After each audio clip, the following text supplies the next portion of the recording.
Check the mic. Break it. Yeah. Break it. Slacker82alpha. Check the dirt, it's dead, smell the rot in the wind. You keep your eyes on the pavement, counting every sin. Waiting for a miracle, man, it ain't gonna come. Waiting for a miracle, man, it ain't gonna come. I see that fake ass grin, looking vacant and numb. That polite little mask, yeah, it's starting to chip. I'm shoving truth down on mask, yeah, it's starting to chip. I'm shoving truth down your throat, take a bite of the whip. Hard pills to swallow, I'm the one with the dose. Hard pills to swallow, I'm the one with the dose. Bringing heavy reality, getting way too close. Bringing heavy reality, getting way too close. This is the Slacker82alpha Show. Maverick's the voice, yeah, the one in the red. Nobody is safe. Nobody is safe. Nobody is safe. Nobody is safe. Tear the fabric from the frame, let the whole thing break. The revolution has no face, make no mistake. Nobody is safe. Nobody is safe. I'm done with the soft talk, no sugar on the tongue. I'm spitting the grit from the songs that I've sung. Chewing on the glass that you fed to the street while you hide in the penthouse, avoiding the heat. Your system is a cage built by cowards of dark, but the mob's at the gate and I'm holding the spark. Politically incorrect, I don't care if you're hurt. I'm digging up the bodies you left in the dirt. But the mob's at the gate and I'm holding the spark. Politically correct, I don't care if you're hurt. I'm digging up the bodies you left in the dirt. This is the Slacker82alpha Show. Maverick's the voice, yeah, the one in the red. Nobody is safe. Nobody is safe. Nobody is safe. Nobody is safe. Tear the fabric from the frame, let the whole thing break. The revolution has no face, make no mistake. Nobody is safe. Nobody is safe. Spit it out. Spit it out. Yeah. Spit it out. Tear it down. Tear it down. Tear it down. Spear it down. Spear it down. Tear it down. Nobody is safe. This is the Slacker82alpha Show. Maverick's the voice, yeah, the one in the red. Nobody is safe. Tear the fabric from the frame, let the whole thing break. The revolution has no face, make no mistake. Nobody is safe. Nobody is safe. The truth is out. The cage is gone. Maverick. All right. Welcome, everybody. Another edition of Slacker82. I'm your host, Maverick. As usual, I'm here. All right. So, what's going on, people? I know it's been like a week or more since I've been on, but I'm trying to figure this whole thing out, trying to figure out how to get the schedule going and stuff. But for now, I mean, it's working, I guess. I get messages, people saying, "Hey, when are you going to do another show?" And I'm like, "All right, yeah, I'm coming." All right, so what's going on, man? Well, we had a happy 4th of July. I know it's a little late for that, but saying it anyway. The big shindig in D.C. I didn't watch it. I'm sure a lot of you probably did. Somebody asked me how come I didn't watch it. And I said, well, I didn't want to listen to Trump talk about himself. And they said, oh, well, he didn't do that. It's about, you know, hang on. They said, oh, well, he wasn't going to talk about himself. You know, it's all about the country. I said, well, that's what it was supposed to be. Since this whole 250th anniversary thing that he started was supposed to be about the country. And it became not about the country. It became about him.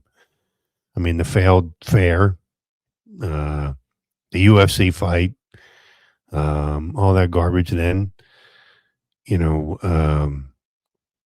to me, he ruined what should have been a great 250th for our country. All other presidents going back, if you go back to 1976, damn if I can remember who president was then. But it wasn't about the president. It was all about the country. And I mean, people packed. I mean, it was packed. And, you know, it was what it was supposed to be, a celebration for this country, you know, and this being the 250th, you know, I mean, but, you know, the thing gets me about the 250th with him, it was an opportunity to put his face on the passport. It was on, it's opportunity for his face to be on a $250 bill, which we don't need. For his signature to be on the $100 bill, which we do not need his signature on there. It's all about him, you know, and I don't care what you say. I mean, you know, if you can't see it and you're okay with it, well, then that's fine, you know. But I don't have to be, and there's a lot more people like me than you care to admit. I don't think him putting his name and his face everywhere is something that he should be doing. You know, I think he should be focused on the things he need to focus on. You know, how many times, I mean, we've heard that the Iran deal is going to be signed. Like what are we, we're 50 now, I think. It's probably not that many, but I know the last time it was like 38, and whoever was keeping track. You know, they keep saying, "Oh yeah, we're the prime minister, Iran was going to make a deal." Yeah. And then the next day, it's, "Oh, you know, if they don't make a deal, we're going to bomb. You know, we're going to continue where we left off, and you know, and destroy them." I mean, it's just so ridiculous to hear the same crap over and over again, and that's part of the reason why I didn't listen to his speech on 4th of July, because I don't want to hear the same things over and over again. And his political rallies, because I don't know what he's campaigning for. He's already president, you know, but he's still acting like he's campaigning. And for me, that doesn't make any sense. I mean, why, you know, why do we have these stupid rallies? I mean, it was fine when you were running. But now there's too many things going on in this country alone for him to be not focused on that stuff. You know, it's always, you know, I mean, it was the putting his name on the Kennedy Center. You know, it already had a name, Kennedy Center, and he wanted to be the Trump Kennedy Center. You know, for what reason? And then, you know, I'm sure that he joked about it, but I'm sure that he's serious. That, you know, Mount Rushmore wants to get his face up there. In my opinion, he's not the quality of the people that are up there now. Sorry. That's, you know, that's my opinion. And I'm sure there's a lot of other people out there, but some people are just afraid to admit it because they're afraid to be called a liberal, or, "Oh, you hate Donald Trump," or whatever that stupid saying is that he puts out there every once in a while. I don't know. Some kind of syndrome, or I don't know, some stupidness that I've heard. I've had people say to me, you know, it doesn't make a difference to me because I don't care. And you've been listening to this show long enough, you know that it doesn't bother me. You know, I'm not swayed by what people think, and, you know, I tell you to go fuck off. I mean, I got idiots. I had an idiot the other day message the show about the logo. You know, I mean, that's me on the logo. Everybody who watches the show knows it's me. I just haven't. I know people are saying, "Well, how come you're not showing your face anymore?" Well, I will. You know, once I get the studio the way I want it. You know, the studio is not set up the way I want it, so I'm not going to do it right now. So I'm just doing it this way with my face on the screen there. Oh well, using an AI generated picture, and you know, think you're. I forget what he said. He said, "I can just tell by the picture that you're a racist and all these other things." I'm like, dude, shut the fuck up. That's all I said. You know, shut the fuck up. You're an idiot. And second of all, it's not an AI generated picture. That's me.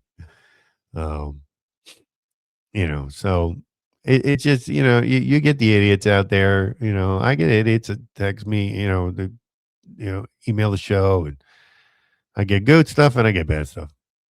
You know, I mean, you take the good with the bad. I don't care. I mean, it's been that way. I've been doing this show for 10 plus years now. This is the 10th year. Probably going into the 11th year pretty soon. And, you know, it doesn't bother me. You know, I'm like a duck. It rolls off my back like water rolls off a duck.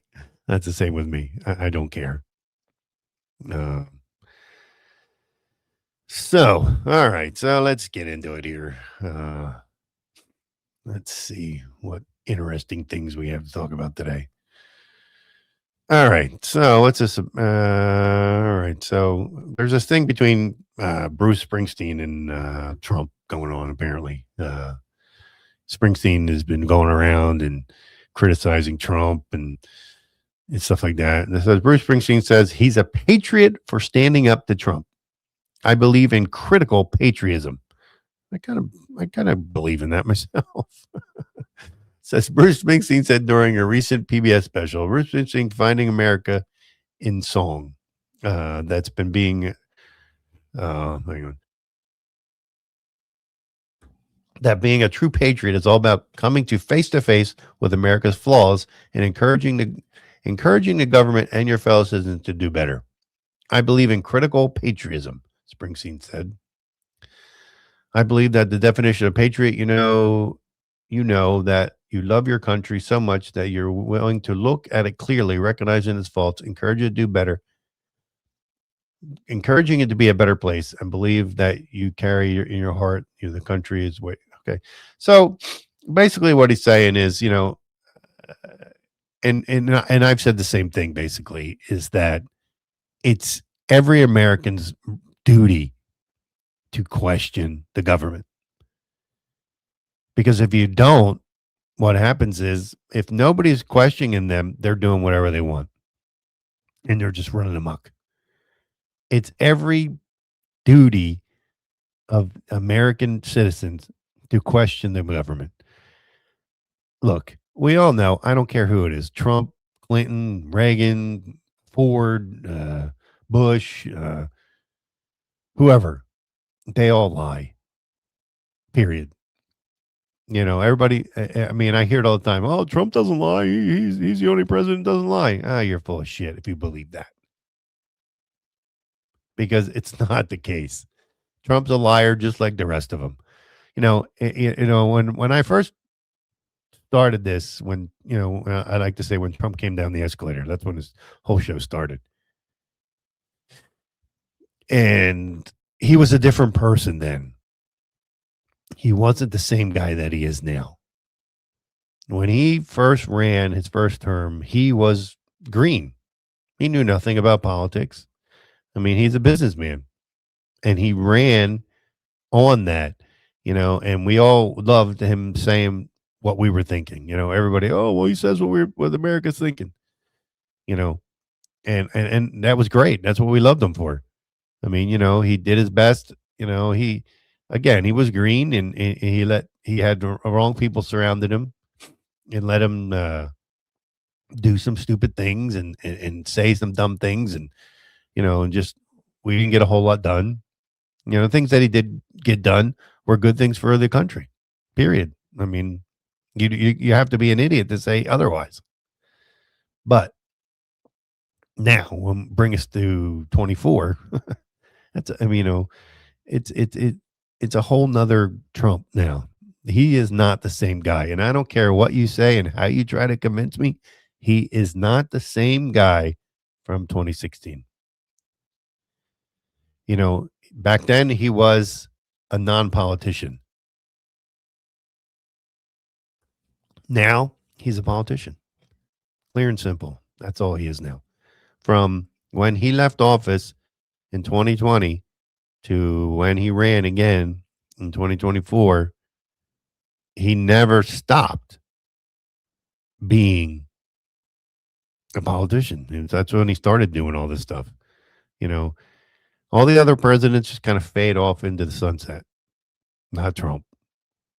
You know, he stayed in there. You know, he pushed the 2020 crap. And look, before I get you guys, someone saying, oh, well, you know, they cheated. Well, I agree 100%. I agree. They cheated. There's no way Biden racked up 81 million votes. There's just, you just can't convince me of that. But, okay, they cheated. It's done. Here we are 6 years later, and the only one bringing it up is Trump. You don't hear his base really talking about it. They only talk about it when Trump brings it up. Because for most Americans, it happened. We know it happened. Cheating's been happening for decades, and nobody's done anything about it. And the only reason 2020 was made a big deal about it is because he couldn't handle the fact that he lost. Even if it was that they cheated, and he just could not handle the fact that he lost. And I think brings us to 24 is when he decided to run again. It was not for love of country and all those other things like it was in 2017. I said this before, and I'm going to say it again. And you don't like it? Well, tough shit. He ran because he wanted to get out of prosecution.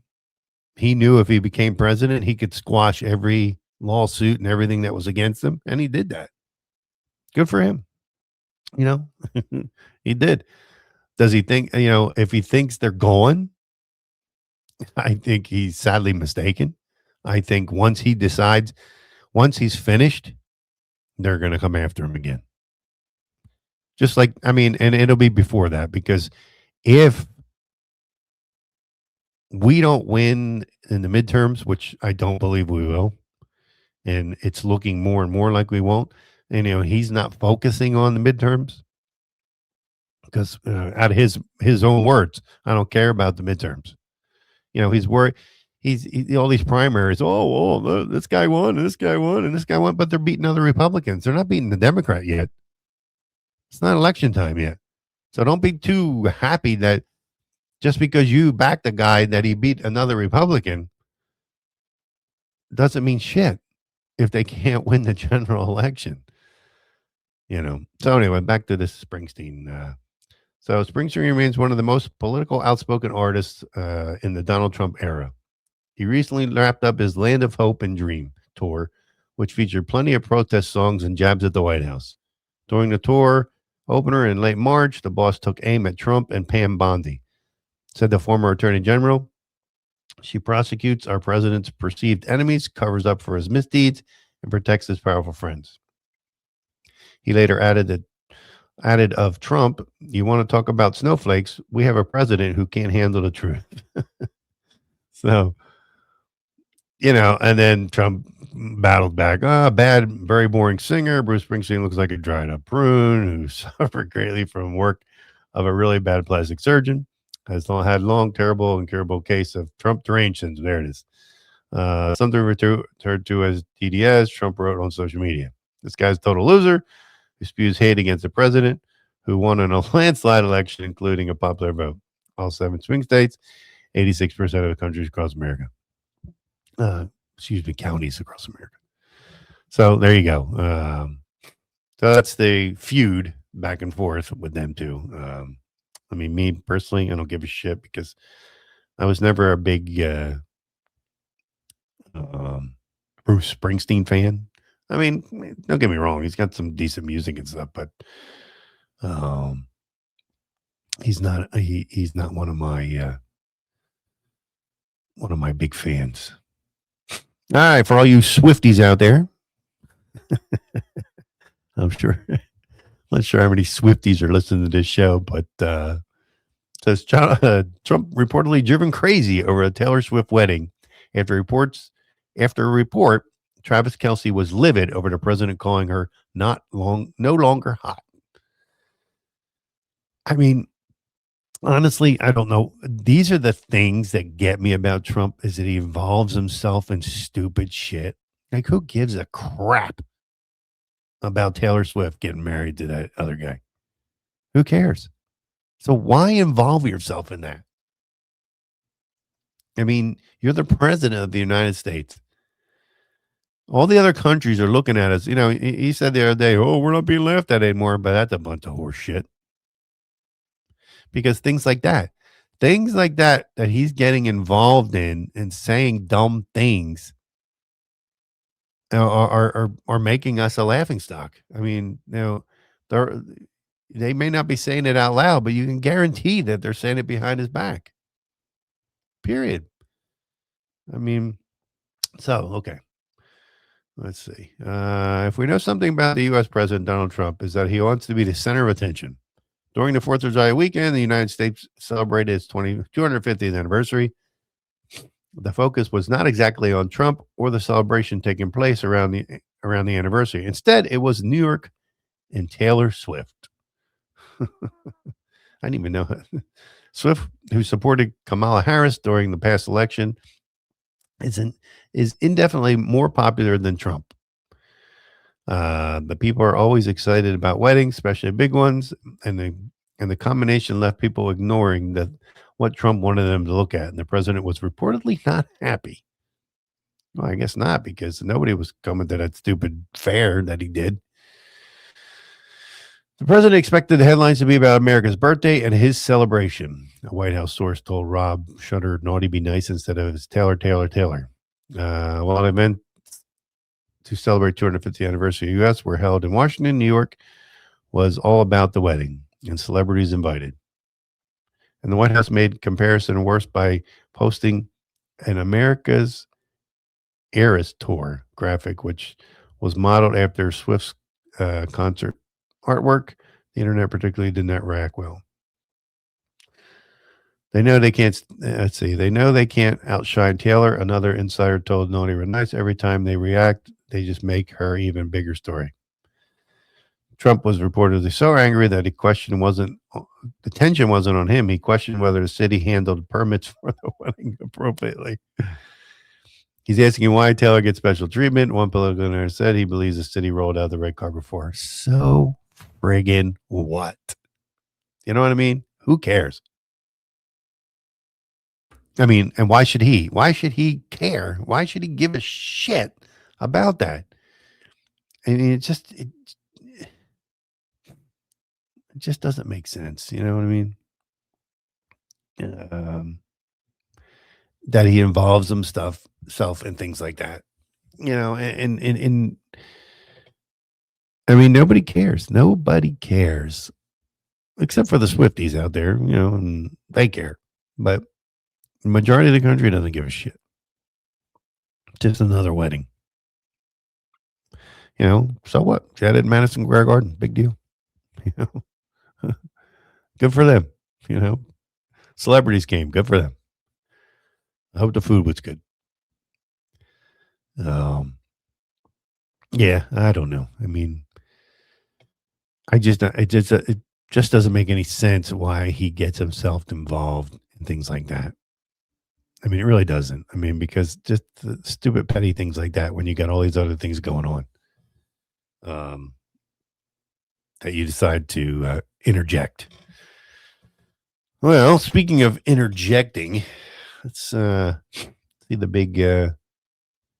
big thing going on that Donald Trump is interfered in the apparently one of the better players was suspended, 1-game suspension, apparently for stepping on another player or something. They said apparently they tried to say they did it intentionally or some crap like that.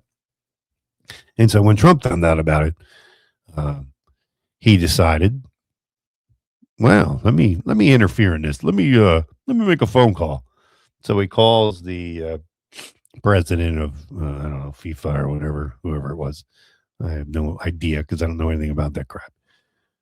But he made a call asking for this guy to review the call that got this guy a red card apparently and got him suspended. So apparently they did, and they reversed it. And so everybody's now up in arms, you know. I think it's Belgium.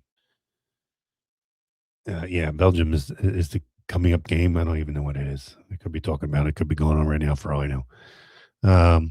But so now Belgium is really escalating this. They protested, and apparently it got turned down, so they escalated their complaint. So it says U.S. could be thrown out of the World Cup if Balogun, I pardon me if I spelled his name wrong, plays despite FIFA ban backing as Belgium leave all actions open. So Belgium are ready to ask Sports Ultimate Court to boot the USA out of the World Cup if they lose to a team including Folarin Balogun on Tuesday. So actually the game's tomorrow, I guess. Red Devils are furious after Donald Trump personally intervention saw FIFA rip up their own rule book to allow former Arsenal striker, whatever his name is, to feature against them in Seattle. Last 16 clash despite his red card against Bosnia and something else. I don't know. So anyway, so apparently, they're all up in arms. FIFA chiefs are under pressure after Donald Trump intervention saw the USMNT ace ban allowed to play. So apparently, I think the big thing is this guy's like one of the best players on our team. And so now the question, okay, so it says Belgium indignation went off on a scale even further when FIFA committee ruled that the protest was inadmissible because they were not party to the original decision. The Brussels FA chief gave the U.S. team a blatant warning that they will be prepared to go nuclear and demand the Court of Arbitration of Sports, CAS,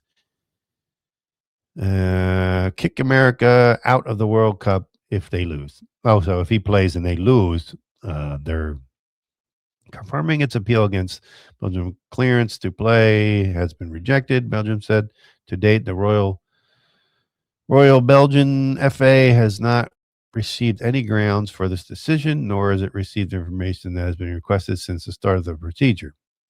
FIFA has yet to provide us with a copy of the decision and the motivation declaring the player eligible, as well as the referee's report, which is a breach of FIFA regulations.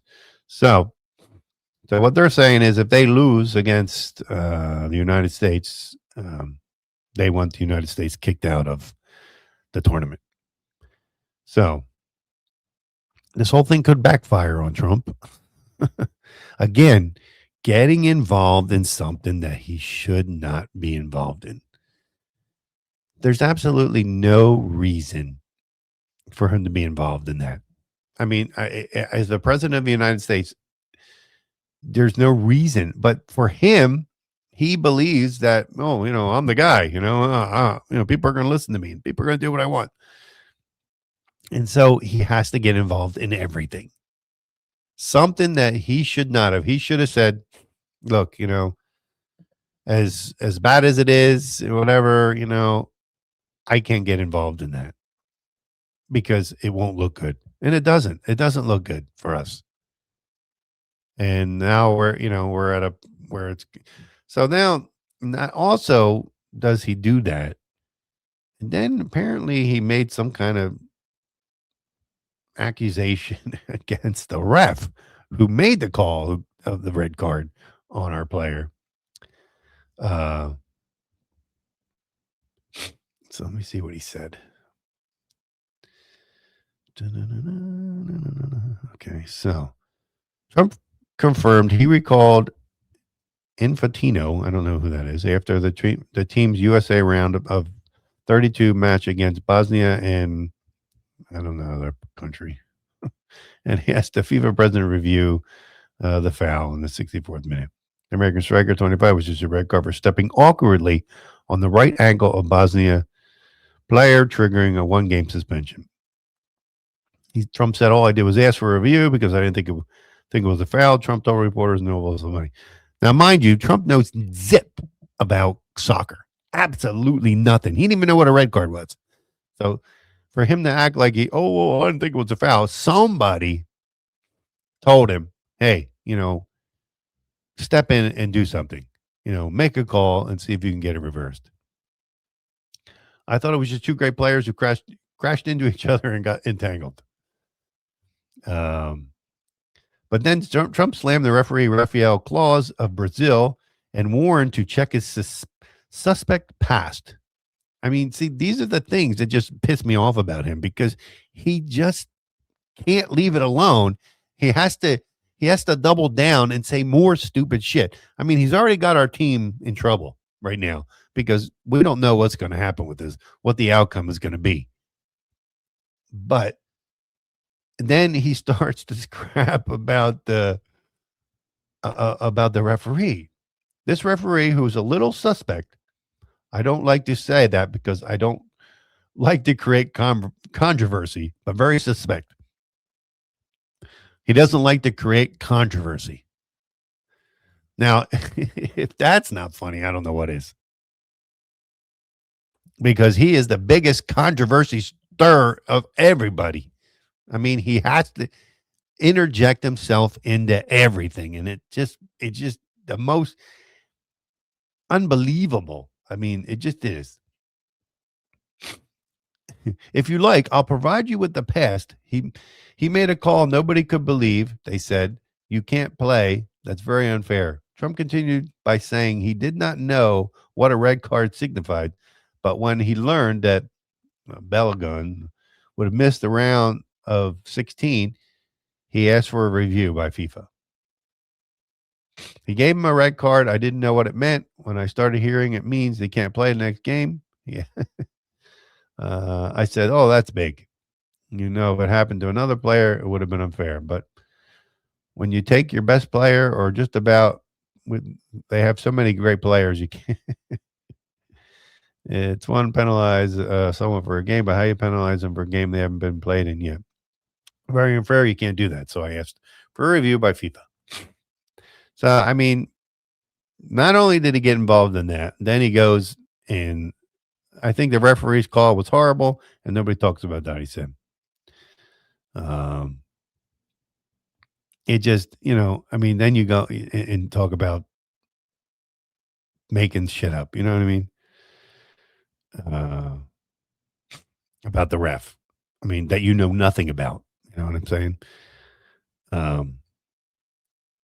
So not only do you call and get them to review the whole thing and get them to go in your favor, then you can't leave it alone. Then you got to go and accuse the ref of being suspected, you know, somebody who's not honest. I don't know. I mean, I don't know where you all stand on that, but for me, it's just something that he should not be involved in. There's just absolutely no reason for him to be involved in that. And I don't care how you spin it and how you do all this stuff. He just does not need to be involving himself in things like that. You just don't.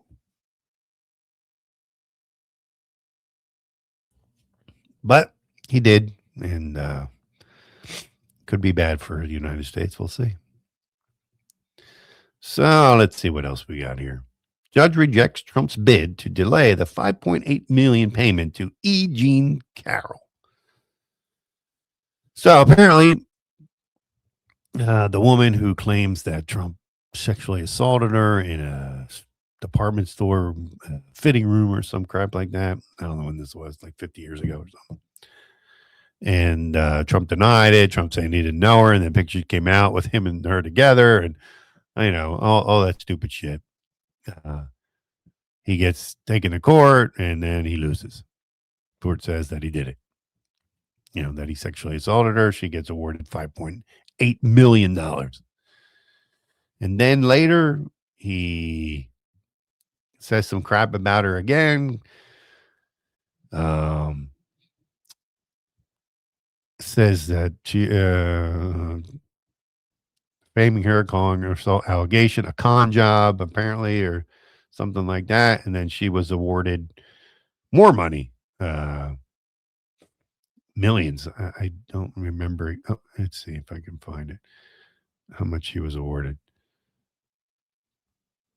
$83.3 million out of that case, out of defamation case that she brought against him because he can't stop talking about her. After he lost, the first case, then he got sued again because he was talking shit, and he got hit with that one for $83.3 million, which is still in litigation apparently, because he's still denying the fact that he knows the lady, that he's never, that nothing ever happened. Honestly, do I think that he did something? Probably. I believe that he probably did. He's never going to admit that he didn't. I mean, that he did it, if he did. So he has to stick to whatever. I mean, look, the guy's made $6 billion since he's been in office this year. First year. Just pay the woman and learn to shut your mouth. Because every time you open your mouth and you say something bad about her that is not true, she's going to sue your ass for more money. And the courts are going to give it to her. Period. So shut your mouth, pay the woman, and drop it. But he won't. He'll keep disputing it and whatever. Just like he did. I mean, he tried to stall, trying to say, that he needed more time, that, the more time to pay her, but apparently this has been dragging out forever. And her lawyers are saying, nope, this is it. We're done with it dragging out. They're demanding that the court ordered him just to pay it and get it be done. The first part, the $5.8 million. So we'll see. I mean, Trump, if you're listening, just pay the woman and get it over with, and learn to shut your mouth. Just shut your mouth and stop talking about her. If you did it, you did it. Period. I don't know if he did it or he didn't do it, but but it doesn't matter at this point. Just pay the woman and get it over with, and then keep your mouth shut. Don't say anything else about her. Trump makes strange claim that George Washington had 2 deaths to justify getting rich off his presidency. Donald Trump made a bizarre and likely untrue claim about the first American president on Monday as he tried to justify his family's staggering gain in personal wealth during his return to the White House. The president was speaking at the White House event, launching Trump Accounts, a partially tax-free investment account for children that allows parents and others to contribute money for the child's future or use for schooling or housing. When he said that under good market conditions, children who began investing today would be recipients of hundreds of thousands of dollars in the future. But Trump's own wealth accumulation was questioned by one of the reporters in the White House poll, which prompted a rant from the president explaining his son's new crypto empire and other efforts that enriched the Trump family, claiming that he would not have been the first president to pursue private business interests while in the White House. He mentioned John F. Kennedy, Franklin D. Roosevelt, and Teddy Roosevelt as examples. Trump maintained that the nation's first president was the wealthiest in American history when he stated that George Washington had the second desk for his personal business matters in his presidential office. That George Washington had 2 desks in his pre-White House. They were right next to each other, one for business, one for presidency, Trump insisted. Again, making stupid friggin' crap trying to prove his point. Oh,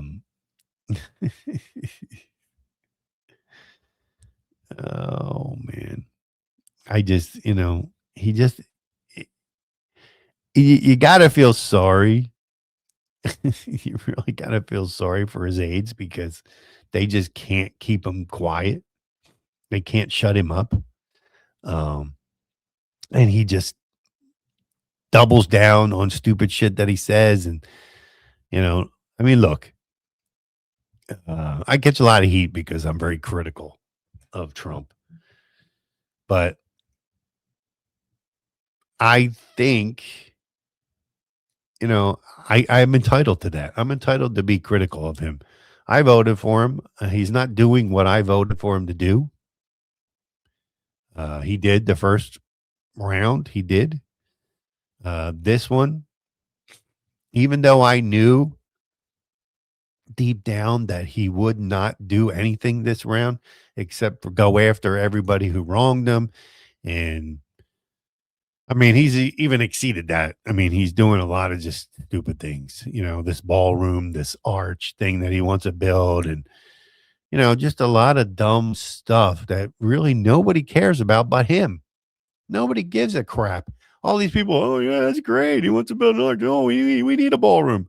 A ballroom that you'll never step foot in, that you will never, ever, ever have the opportunity to step in. But, oh, yeah, we need it. Yeah, well, it's great.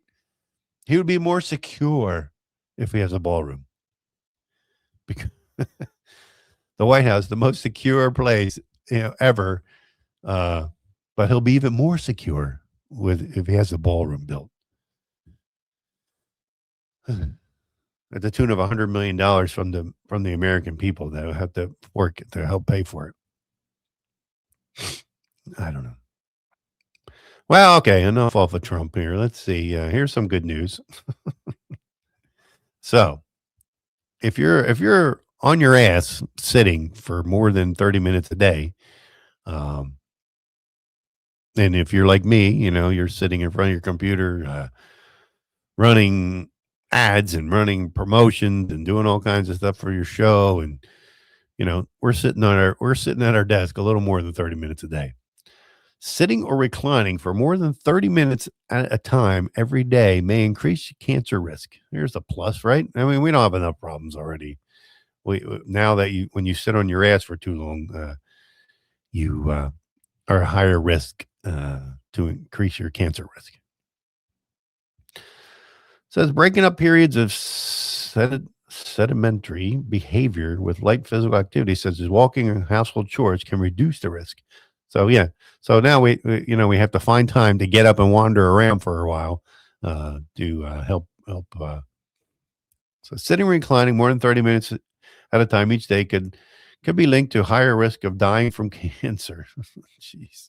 According to a new study led by University of Glasgow, the study found each additional hour of prolonged inactivity was associated with a 10% higher risk of cancer death. That's great.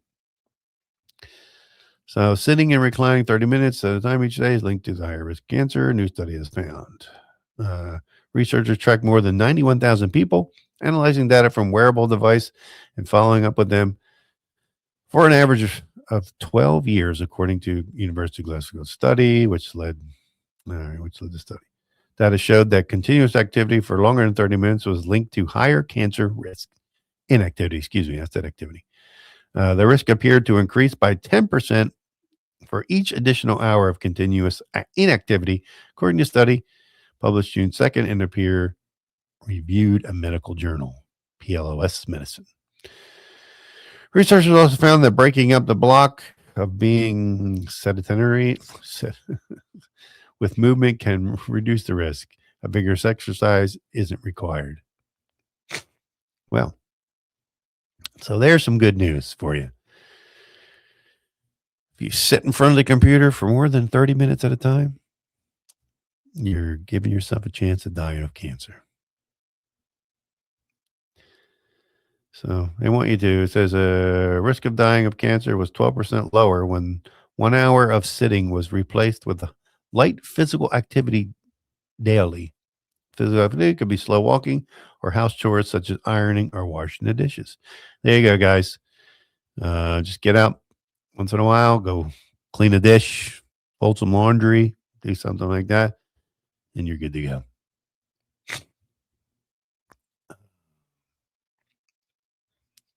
So, yep. So, let's see here. What did it say?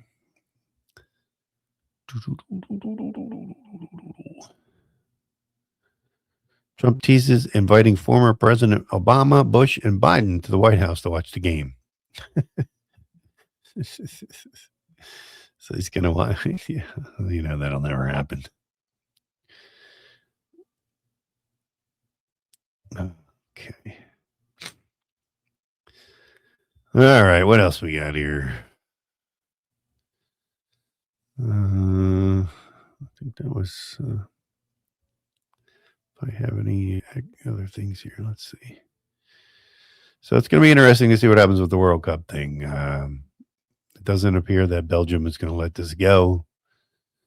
We'll have to see how that all plays out, because this interfering could actually backfire on us. And then it'll be interesting to see what he says after that.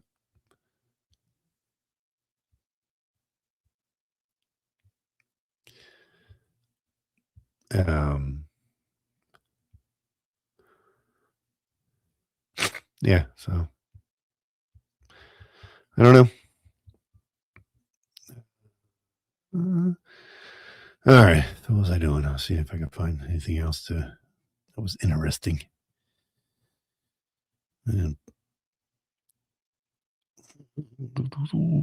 So what do you guys think about this group? Let me see what their name is real quick here. I can't remember what they call themselves. The organization Patriot Front. Now, I mean, I've heard different things. A lot of people think that they're actually feds in disguise, trying to stir up and get people to, because they come into different areas, and they come in truckloads, like they rent a like a U-Haul truck, and they come in, they pull up to somewhere, and a whole bunch of these guys file out, So they were all over New York yesterday, I think, or DC. Let me see where they were yesterday. No, they were in DC yesterday, riding the buses and stuff like that. Large group of masked men were wearing markings as well-known white nationalist group marched with flags and chanted "Reclaim America" in Washington on Saturday morning, as a city, capital city, prepared to main events. So this was, 4th of July. The march through neighborhoods around the U.S. Capitol was brief. The bystanders posted scores of videos on social media. The group left the city sometime before 11 a.m. Metro Police Department said. So, I mean, they all dress the same. They're all in khaki pants and a khaki hat, and they got this little flag on their hat, and like a blue, or I think it's like a blue shirt or jacket that they wear. They never say anything. I mean, I haven't heard them speaking. They just kind of march around. They go all over the place, and they just kind of,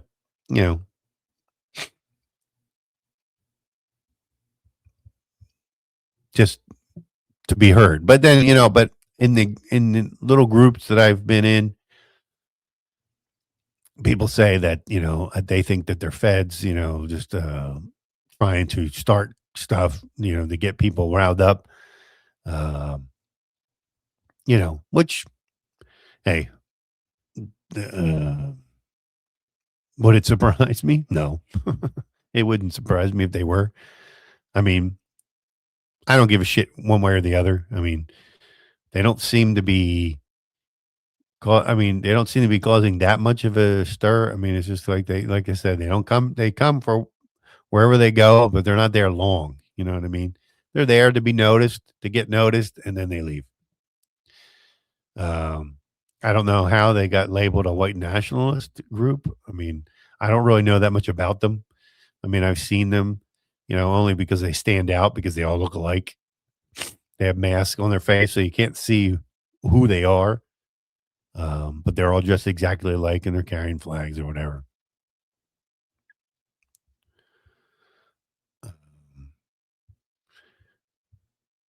So, but I don't know. Just wonder what your thought was. You can leave them in the comments if you want. What your thoughts are, these guys. I mean, my opinion, they're probably feds of some sort. That's their. But, again, that's my opinion.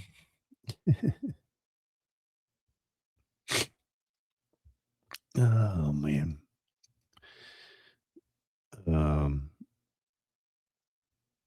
Let's see if I can find anything else to.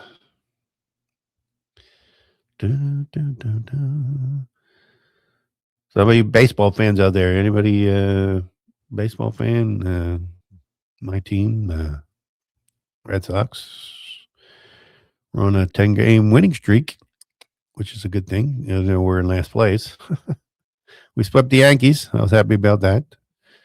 It's always a good thing when you sweep the Yankees because you know the big rivalry between the Red Sox and the Yankees all the time. I had a guy the other day. Hey, we got to get you a pinstripe shirt, and I said because I was wearing my Red Sox jersey, and I said, yeah, how about that sweep we just did on you guys the other day? Oh, you guys got lucky. So I mean, it is what it is. We'll see. We're only about halfway through, so I mean, we're going to be bouncing back. I'm sure. We always seem to. Right now, we've been in the basement for most of the season so far. We can't seem to get out of it. But we're on this winning streak, so let's see if that can. Of course, we're on a winning streak, and we need all the other teams to get on a losing streak for us to move up. So we'll see. Hopefully, be nice to see us in the playoffs and maybe the series. That'd be nice. But yeah. Looks like the trial for what's his name? Tyler Robinson is getting underway. I don't know what to think about that because there's so much evidence that's come out that make you question whether or not this kid really did or not, or he's just a patsy. That they're trying to pin this on him, just to make it go away. Charlie Kirk murder suspect Tyler Robinson is seen laughing in court just a few feet away from sobbing widow Erica. Oh, give me a break. She's not a sobbing widow. I'm sorry, but that girl, there's something Trump should be saying that about her, suspect about her. They're just, I don't know.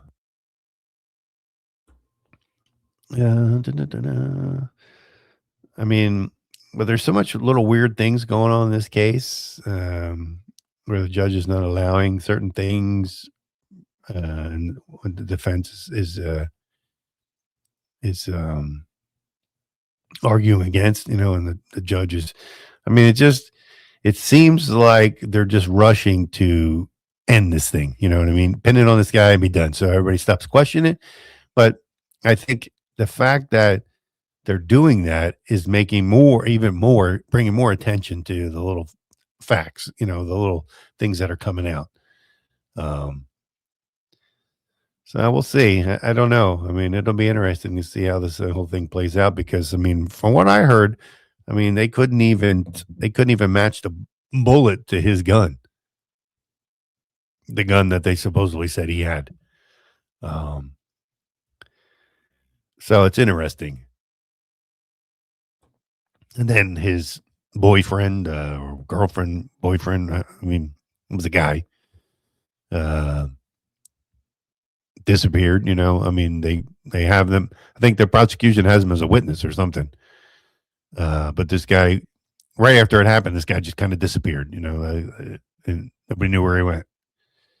I mean, there's just a lot of weird things that happen with Charlie's murder. And it'd be nice to see if we could get some answers, but it's going to be just like one of those other things, JFK, 9/11, Martin Luther King, Epstein, all these things that we're never going to get answers to. You can just throw the Charlie Kirk murder into one of those.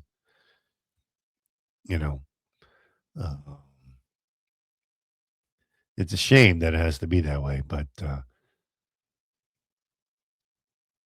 I don't know. I saw something about the Epstein thing. Let me see if I can find it real quick.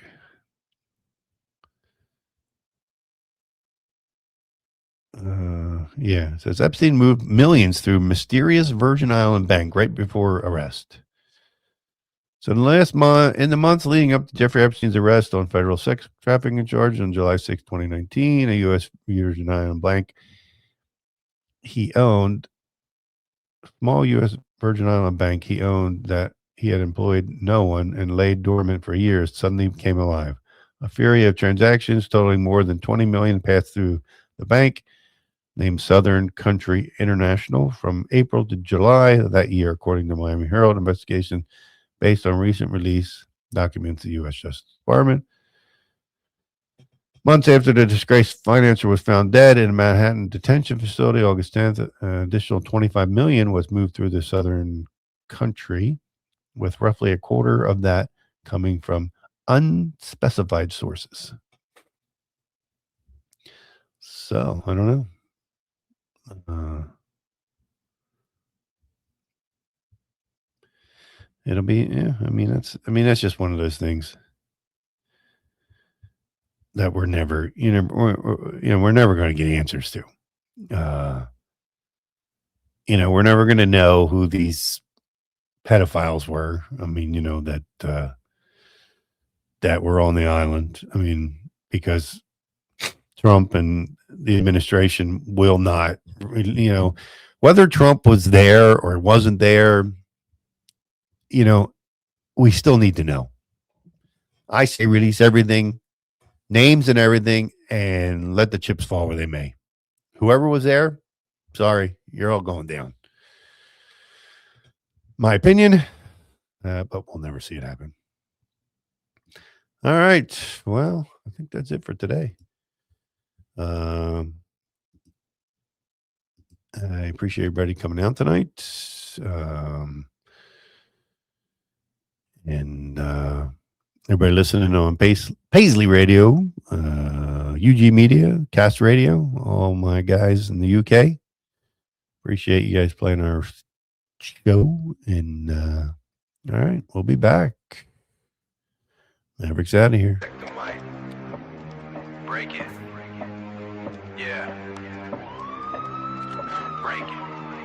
Slacker82alpha. Check the dirt is dead, smell the rot in the wind. You keep your eyes on the pavement, counting every sin. Waiting for a miracle, man, it ain't gonna come. Waiting for a miracle, man, it ain't gonna come. I see that fake ass grin looking vacant and numb. That polite little mask, yeah, starting to chip. I'm shoving truth down on mask, yeah, starting to chip. I'm shoving truth down your throat, take a bite of the whip. Hard pills to swallow, I'm the one with the dose. Hard pills to swallow, I'm the one with the dose. Bringing heavy reality, getting way too close. Bringing heavy reality, getting way too close. This is the Slacker 82 Alpha Show. Maverick's the voice, yeah, the one in the red.